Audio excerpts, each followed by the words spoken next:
did you know that 50 to 60% of YouTube users turn to that platform when they need to learn how to fix something, whether it's a simple appliance in your home to more complex technical issues? And while I was researching to find out this kind of stat, I also learned that there are currently 2.5 billion users on the platform. Amazing. Well, that said, electricians and low voltage technicians are no different. So wouldn't it be nice if there are some content creators out there focused on posting reliable and accurate tutorials and classes that can supplement the professional education of our trade pros out there? Well, recently I had the privilege of speaking to one such content creator, Dustin Stelzer, to hear about his vision on how to best support the education of professional tradespeople. Dustin is a master electrician from Austin, Texas, founding Electrician U in 2016 with a clear mission to provide in-depth training and knowledge from the field to anyone passionate about the electrical trade. He began by creating educational videos on YouTube and Instagram, offering video instruction that is accessible to electricians worldwide. Teaching directly from the field has always been Dustin's passion. Even today, he continues to mentor apprentices and journeymen the same way he learned, hands-on, with a pair of Klein tools in his calloused hands and a tool belt strapped around his waist. Welcome to Keeping the Lights On. I'm your host, Todd Reed, and on this podcast, I connect with the owners and pros who design, build, and maintain our electrical, communications, and industrial world to explore the best ways forward. Hey, real quick, before we get to the interview, I would like to beg for your help to grow this show by subscribing and leaving a 5-star rating in your favorite podcast player and on YouTube. Okay, begging complete. Let's get into the show. All right, well, Dustin, I like to start out each episode. I'm getting to know people, right? I'm getting to know you during this interview, and one way to do that is to break bread together and have food. Now, they do have lunch right over there, so maybe we should just take this over there and go have lunch. I was going to say, I'm hungry right now. Oh, great. Tease me about food. You better have some food. Oh, man, I should have the plate right here. But in lieu of that, so now let's talk about food so you get even more hungry. So if I or one of my listeners were to come visit you in your hometown, where might you take us out to eat? Oh, my gosh. If anybody's ever in Austin, go to Chewy's. So Chewy's is this cool Tex-Mex place. It's like it's as Mexican as it can be Mexican, but also being Texas as much as it can be Texas. Okay, yeah. Really great service, like mouth-watering food. They have the best desserts. They have a tres leches cake that is like just melts in your mouth. Killer margaritas, chips, and salsa for days. Like the salsa will burn your mouth, but every single thing you taste is booming with flavor, so it's my favorite place. Okay, well, you've sold me. So I should get paid to do a commercial. Yeah, exactly. It's Chewy's. We should have a Chewy's so logo here. Yeah. I'll actually put some Chewy's website stuff on the show. But so you mentioned the dessert, you mentioned margaritas. What's your main course? What would you like, or would you suggest? Oh, so I'm really big with fajitas. Like I like to get a combination of chicken and steak fajitas. Okay, yeah, nice mix. Yep. Something about the way that they mix their flavors together with those. They do shrimp as well. I'm not really big in shrimp on like fajitas. Yeah, okay. I like the mixed chicken and steak fajitas, man. Yeah, that's really awesome. Good. And you can kind of make it how you want to make it. Yeah, and they come out sizzling and just hot. It smells so That's good. the best. Oh, yeah. Oh, boy, I'm going to lose Dustin here. He's going to go eat something. All right, well, let's move into, tell us a little bit about starting your journey into the electrical field and then how transition and what inspired you to start a YouTube channel? Oh, that's very interesting. So as a younger person, I was kind of there when Facebook came out and I was in college. I was, 18, 19 at that point. So MySpace was a big thing. And then Instagram came out. And so I was young when these things came out. So I kind of natively understood how to use them. And I'm an artist. So I would put all my art online and things like that. So I just understood, okay, building a following, the way people are consuming content now is way different. So if I want to get in front of people, I can't use the yellow pages and phone books. That's not how the world works anymore. So my whole thing was I got my master electrician's license and I started making videos out in the field that were recording us working. So we'd be working on an air conditioner and I'd sneak up with my phone and I'd take a video. I'd put these things together and threw them out on YouTube. And it ended up just electricians were watching them. And I thought I was going to get more customers, and that's not what happened. I just got an audience of electricians. Yeah, and so then I started changing what I was talking about, and I would talk about, being broke as an apprentice, getting paid $15 an hour, trying to raise a kid, and being a single dad, and it started to connect with electricians, and I was like, okay, I have an audience of electricians, so let me talk about like life stuff with them. And at the same time, I had this second channel where it was like, I'm a teacher and I love teaching. Okay. So Electrician U was actually my second channel. Oh, okay. And I wasn't even really taking it seriously, and then it popped. It just like something about it really popped, and people really liked it. So once I started to get a following and people requesting that I do videos and stuff, it just kind of blew up from there, and I kept going with it. Wow, that's awesome. Were you going to college? Well, right now I'm in school for my electrical engineering degree, so I figured really? being a master electrician and getting a master's in electrical engineering would kind of be an awesome move. Well, okay, so here's a side. Let's kind of divert I don't have this question prepared or comment here, but I think that's one thing cool. And it's about any trade, but I notice in electrical a lot because that's who I see most of the time. How broad becoming an electrician can help you future on. Like, I don't know, maybe you're an electrician, just simply, and I don't mean that in, like downplay it. Maybe you're simply an electrician your whole life, or maybe you become a foreman, or you get your degree, and because there's so many ways to go. So I think that's awesome and you're getting paid to do good work. And now learning to do electrical engineering, so that's pretty great. So well, and I tell people, like, look at me and my trajectory. I literally talk to my phone, and I took 15 years before I started doing this to learn a craft, so I actually had something to talk about. But now I'm able to monetize my knowledge in a way different way, so I don't have to be out there fixing houses and doing all of this stuff. I can be, but this is just a new way that I've found to use my knowledge to make some money someday. Wow, that's great. How far are you along in the degree? I am in my elementary calculus phase, elementary physics. So you're really starting out. Yeah, I haven't gotten. So my next class next semester is calculus 2, and I think just getting into really advanced mathematics and really advanced physics. What do you where do you see that taking you? What do you hope to do with that? MIT. Really? I want to try to get into MIT. Oh. I have all A's. I'm pretty. That's pretty cool. Academically strong, I think. Maybe not anywhere near as much as these kids are, but I would like to, because I've gone and visited MIT and I've seen their program, and it's like, I want to go where the best of the best are going to learn this stuff. But there's also Stanford, Caltech, UCLA. They're really killer schools. Cornell. So I'm going to apply to all of them in February, and whichever one I get into is where I'm going to move. Well, that's fantastic, man. Good luck with that. I look forward to kind of watching your journey there. So let's talk a little bit more about the channel, Electricians U. How do you choose the topics for it? It's electrical work is super broad. So how do you choose the topics that you focus on? That's a really good question, actually. There's a lot of science behind. People out there think that you should do a lot of research and do all these tactics. We don't do that. From day one, I'm like, okay, I'm going to put myself in the mind of an apprentice. Okay. What did I want to know when I was an apprentice coming up? Okay. So let's just make a video on it. And for the longest time, I did that for years and years. And then I kind of got to the point where I feel like I've talked about everything. So I started to do a little bit more advanced things, because a lot of the stuff was for learners, for apprentices that just don't know anything. And I was like, well, I could probably do some stuff for journeymen or at least people that are testing for the journeyman license. So getting into electrical theory and how electricity works. And that's where I really started to nerd out. And so I noticed, though, when I do a lot of really crazy theory stuff, it loses a lot of people. So I've had to try to balance what people are requesting that I make, because comment section, everybody's like, hey, make a video on this. Okay. Or like my dad's a maintenance technician, and he'll be like, hey, I had this 3-phase motor the other day. Can you do a video on the difference between awesome. 3-phase and single phase, and how you can reverse the rotation of the motor? I'm like, all right. So a lot of it's just getting ideas from people or things that I can remember struggling with when I was an apprentice and what I didn't understand, and I'll just make them. Yeah, that's great. Yeah, I mean, once you get a following, you start to hopefully have a good community around you that's offering ideas, so it's pretty easy to come up with stuff. So your dad's in it too. Is he an electrician, or what's he? No, so my dad has done handyman. He's done everything. He's done concrete. He's done flooring, roofing. Like he's just been a tradesperson. Jack of all trades type of guy. Yeah, plumbing, that's cool. pipe fitting, all of it. So it's in your blood. So that's pretty fun. Yeah, it's fun. All right. So you meant you know.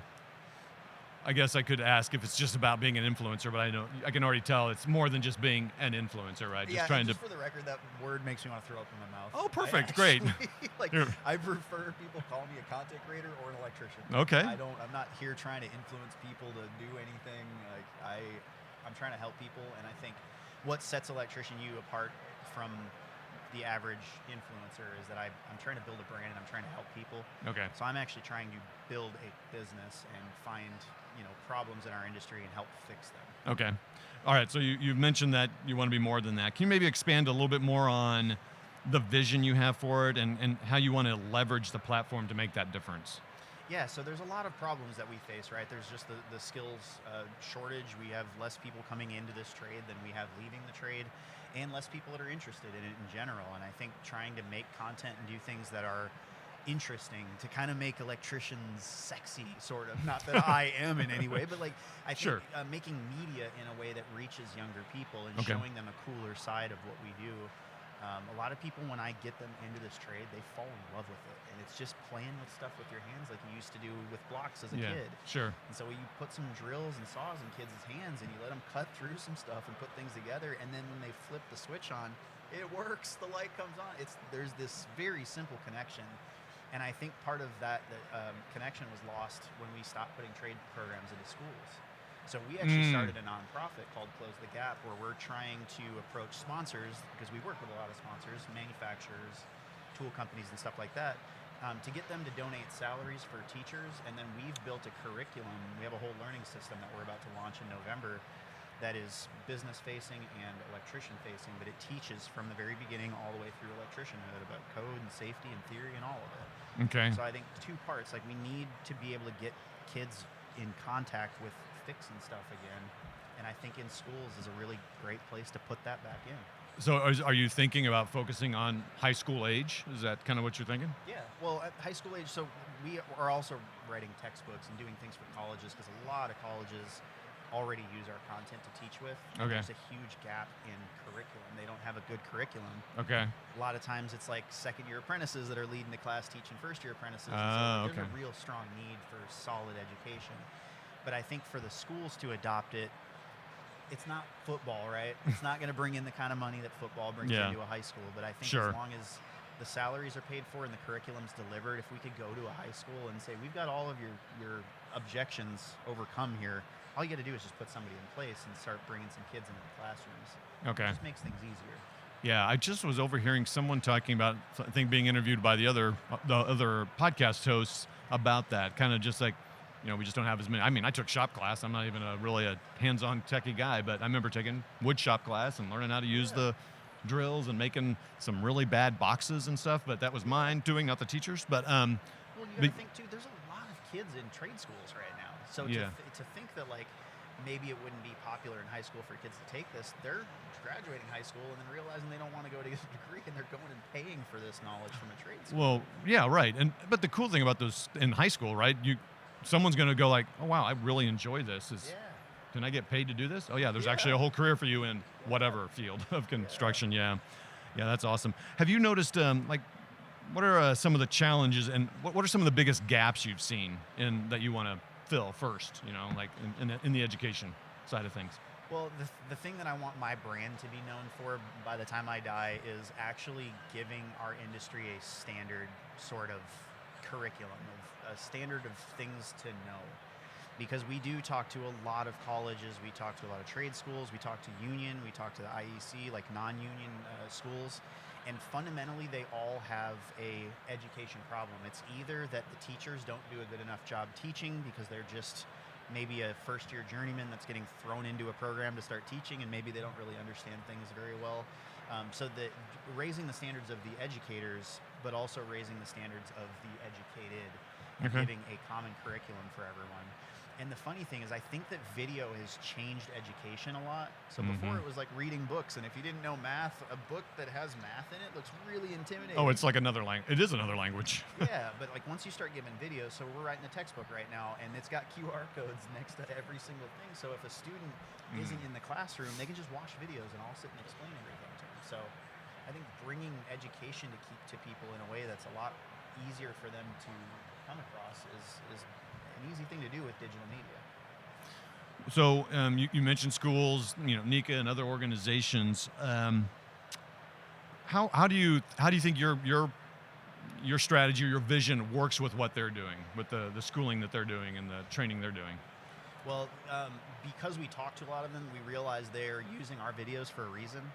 And Okay. I think what I've noticed or people say about my content in general is they like the way that I explain things.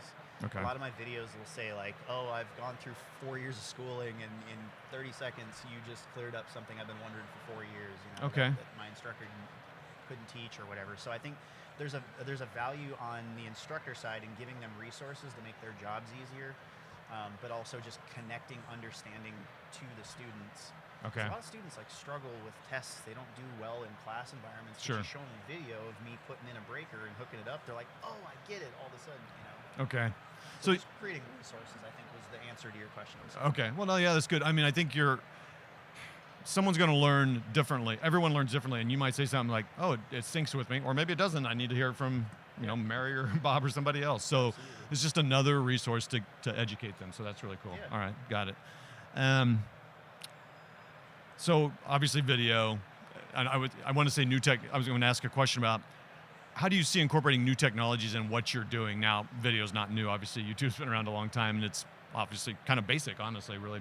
But how are you incorporating maybe new technologies or thinking about incorporating new technologies in the materials that you want to use or create? Well, the ed tech space is huge, right? Yeah. There's a lot of things that are being done with technology just to try to make education more accessible. And I think that the generation of kids that we've got coming up, they are so smart about technology. They know how AI works. They know how to navigate all these new apps, and they have a much higher bandwidth for technology than we do. So I think just instead of trying to stay so locked in the old school way of doing things, looking at these kids and seeing how they're learning, how they learn best, and what they want, and where they want to be. Like VR, I think a lot of people are creating these VR training things. Yeah. But they're boring. They're terribly made. Oh, And yeah. so it's like, why not put me in a VR thing? And I'm like screaming at kids, like, get off your phone, get over here, come wire this. How they're going to be out in the field and make it more fun. And I think a lot of big corporations are failing in that way. They're thinking, we got all this money, let's just throw something institutionalized together so schools will buy it. They're not thinking about, do the kids actually want to read it or use it or play it? So I think thinking about the end user is really, really important. Yeah. So VR is something you've thought about and you're thinking about? Yeah. Absolutely. Yeah. AR, VR, XR. We do a lot with AI too, just to understand the nature of AI. So like even in our editing, we have programs that can cut out noisy rooms and isolate a person's voice instantaneously. Oh, that's we have cool. Video stuff that we use with AI. So we're heavily in the AI space, and I think keeping our eye out on decentralized, cryptocurrency and stuff like that. So we just keep our eye on everything, so we know what's going on. It's hard to keep up with. I mean, there's so much stuff. So you mentioned XR. What is XR? So XR is kind of the ability to take AR and VR together and cross them into a platform. So Interesting. yeah, there's the ability obviously to like go into an environment, or there's an ability to have an environment be populated around you. Okay. I think that for training, I think there's a lot of killer applications. I think techs could be wearing glasses, and they could be in a switchgear in a panel, and their boss could be back at the office wearing a set of glasses and pointing things out to them and showing, put this here, don't put this here. I think our codes and standards could be fed into a set of glasses too. So if you're messing with a breaker, all of a sudden you want to know something about code, boom, something pops up and it brings code. Right. So there's crazy stuff we could be doing, but the amount of money it's going to take to do that. Yeah, it feels like we're a little ways from that, but I mean, you got to start working on it. And it seems like virtual reality teaching is pretty doable. I know welding companies are doing it pretty, and I was messing with one of their things like, wow, this is pretty cool. You feel like you're doing it. And yeah, it's pretty amazing. So that'll be fun to watch how you start using some of that. All right, so it sounds like you're wanting to move away from just simple videos, like where you're just posting videos online, and make it a much more structured system. So are you going to have like a learning platform or something like that? And if so, like, can you maybe just kind of explain what that platform is going to be like? Yeah, so we developed a thing that we're just calling our learning system, but it's a whole ecosystem of education. So whether you're a single electrician and you can't afford to go to school, or your boss won't put you through like a formalized school, you can just log in to electricianu.com. It's like the cost of a Netflix subscription, and there's hundreds of videos, podcasts, articles written on everything from theory to safety to troubleshooting, code, how-to videos, leadership, all kinds of stuff in there. So it's just a way for you to get the same kind of information that you get from a school through us, and Okay. it's more and better than what we do on YouTube. Okay. So it's kind of a premium thing, but we do that, and then we also have a business version of that. So if you, a lot of companies, like, they've got 10 employees or 4 employees or 5,000 employees, and they need to integrate some kind of training system into their company. Okay. We have a version of this too, and it comes with an admin portal, so you can assign training to all of your technicians. You can monitor their progress, see how they're doing, kind of if there's areas that you need to improve, or you can see the people that aren't taking it seriously at all. Yeah, sure. Maybe when it comes time for a raise or a promotion, you can see the difference between who's doing what. Okay. But it just gives your business the ability to bring kind of a school structure and educate your employees. Okay. Is there any sort of gamification or anything in the stuff you're talking about? There has to be. Yeah, yeah, it's like so we have a point system. We say that you're accumulating charge. That's like there you go. A big trigger word. Good job. So you have charges, and you accumulate a certain amount of charges. And there's badges and ranking systems. Okay. And there's a whole forum in there. So as you grow, you earn higher ranks and that's cool. Moderation and all of it. Yeah. So.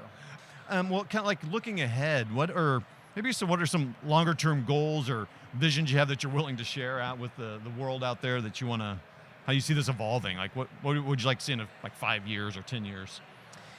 What I would like to see is a change in the perception of tradespeople. Okay. I would like it to get to a point where when we think of a plumber, we don't think of plumber's crack. When we think of a electrician, we're not thinking of like some dirty-handed person that people look down on. Sure. And I think that we need more examples of people that are successful as electricians and plumbers and HVAC people that come professionally and look a certain way and talk a certain way and treat people a certain way. So I think the standards of just what it means to be a tradesperson, I think being elevated, but also the interest, generating more interest for the youth in playing with their hands and taking things apart, building things, breaking things. Okay. And I think just overall, like, raising the standards of our industry. So more people, better people, and becoming better people within what we do. Within the industry, yeah, that's great. I think I have some ideas how you're going to answer this next one, but it'll be fun to hear your answer. So I like to close the conversation by kind of refocusing on the why of what we do. And so what motivates you to do this day in and day out, and what keeps you excited and passionate about the work you do? That's interesting. I think that has changed over the years. Okay. When I first started making content, it was just because I was having fun with it. Okay. And like I said, I'm creative, so I like filming things and editing things, and I got to a certain point a few years back where I took a break for like 6 months. I had some stuff going on in my life, and I just took a step back. And the sheer number of people that emailed me and left comments and DMs and saying, you, at this point, you can't stop because we need you more than you need to not do this. So whatever you're going through, we understand. Oh, wow. But we need you to keep going. Our industry needs you. Dang. Yeah. That's pretty moving. It is. It almost brings me to tears. Yeah. So it's like, I feel Wow. like now it made me think about influence, and people call me an influencer. And I have to be respectful and responsible with the words I put out in space. I used to cuss a lot in my videos all the time, and I was loose. I was like a young kid. Well, When people would say, you should stop cussing, I'm trying to use your videos, I was like, you know what?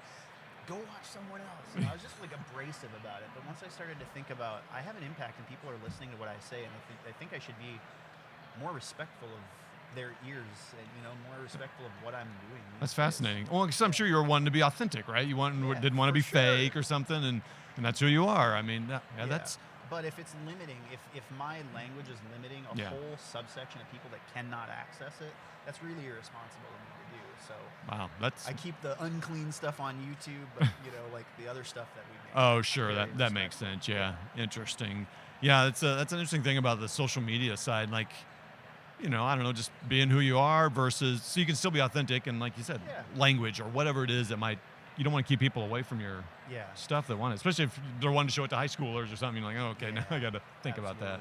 Well, that's fascinating. So, Dustin, I appreciate your energy, and it's been fun. And I'm gonna, we'll point links to all your channels and all that stuff, so people can go check it out and watch you keep doing those videos.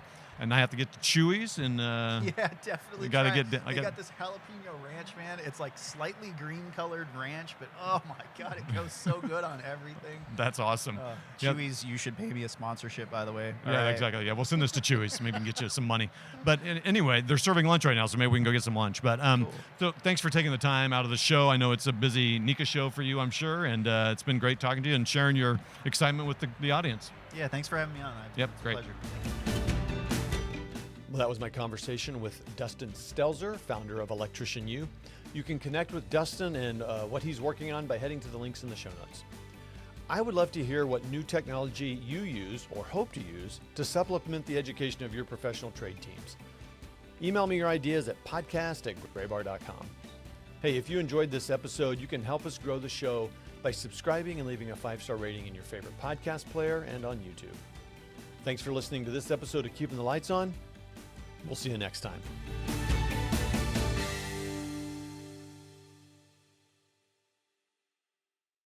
What advice would you give to 18-year-old Dustin? Oh man, I don't know if 18-year-old Dustin would listen to me. Well, It is you can always 18-year-old try. Dustin. No, what I would say is learn some patience, man.